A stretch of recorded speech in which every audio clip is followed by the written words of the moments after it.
Oats వల్ల కలిగే ఆరోగ్య ప్రయోజనాల గురించి మనలో చాలా మందికి తెలుసు. కానీ వారంలో 2 రోజులు ఓట్స్ తింటే ఆ ప్రభావంతో మన శరీరంలో 6 వారాల పాటు బ్యాడ్ కొలెస్ట్రాల్ని నియంత్రణలో ఉంచొచ్చని అంటున్నారు శాస్త్రవేత్తలు.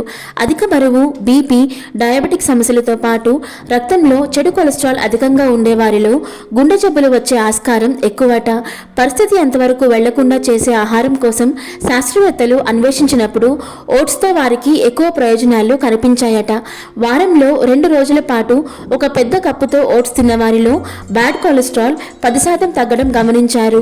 అలాగే ఓట్స్ని వారంలో 2 రోజులే తిన్నా ఆ ప్రభావంతో నెలన్నర పాటు బ్యాడ్ కొలెస్ట్రాల్ పెరగకపోవడం కూడా చూశారు. అంతేకాకుండా ఓట్స్ మన శరీరంలోని గట్ బ్యాక్టీరియాతో కలిసినప్పుడు శరీరానికి మేలు చేసే కొన్ని రకాల యాసిడ్స్ విడుదలవుతున్నాయట. ఇవి బరువుని తగ్గించడంతో పాటు రక్తంలో చేరి చెడు కొలెస్ట్రాల్ను తొలగిస్తున్నాయి. ఫలితంగా గుండె కండరాల్లో పేరుకున్న అడ్డంకులు తొలగి గుండె జబ్బులు కూడా రాకుండా చేస్తున్నాయట.